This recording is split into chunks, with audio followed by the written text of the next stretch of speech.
ইরানের পারমাণবিক স্থাপনাগুলোতে যুক্তরাষ্ট্রের সাম্প্রতিক বিমান হামলায় ক্ষয়ক্ষতি প্রত্যাশার তুলনায় কম হয়েছে। ইরানি কর্মকর্তাদের কথোপকথন থেকে এমন ইঙ্গিত পাওয়া গেছে। রোববার এক প্রতিবেদনে এমন তথ্যই জানিয়েছে মার্কিন সংবাদ মাধ্যম ওয়াশিংটন পোস্ট। এর আগে ইরানের 3টি পারমাণবিক কেন্দ্র লক্ষ্য করে সম্প্রতি হামলা চালায় যুক্তরাষ্ট্র। এর মধ্যে অত্যাধুনিক B-2 স্টিলথ বোমারু ব্যবহার করে ইরানের ফোর্দো পারমাণবিক কেন্দ্রে হামলা হয়। হামলার পরপরই মার্কিন গোয়েন্দারা তাদের প্রাথমিক মূল্যায়নে জানিয়েছিলেন, হামলায় ইরানের পারমাণবিক কর্মসূচির মূল উপাদান ধ্বংস হয়নি। এ হামলা দেশটির পারমাণবিক কার্যক্রম শুধুমাত্র কয়েক মাস পিছিয়ে দিয়েছে, যদিও গোয়েন্দাদের এমন দাবি অস্বীকার করেছে ট্রাম্প প্রশাসন। প্রভাবশালী এই মার্কিন সংবাদ মাধ্যমটি বলছে, যুক্তরাষ্ট্রের সাম্প্রতিক বিমান হামলায় ইরানের পারমাণবিক স্থাপনাগুলোতে যতটা ক্ষতি হবে বলে ধারণা করা হয়েছিল, বাস্তবে তার অনেক কম হয়েছে। এমন ইঙ্গিত মিলেছে ইরানি শীর্ষ কর্মকর্তাদের কথোপকথন থেকে।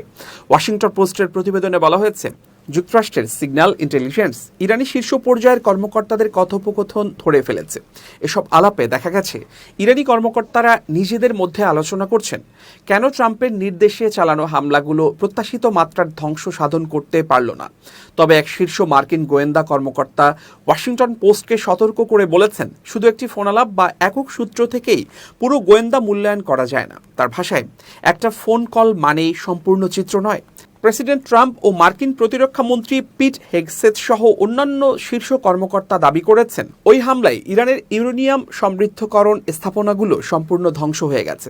অন্যদিকে ইরানের পররাষ্ট্র মন্ত্রণালয় বলেছে, হামলায় গুরুতর ক্ষতি হয়েছে ঠিকই, তবে গুরুত্বপূর্ণ অনেক উপাদান আগেই সরিয়ে নেওয়া হয়েছিল, ফলে দীর্ঘমেয়াদী ক্ষতি সীমিত হয়েছে।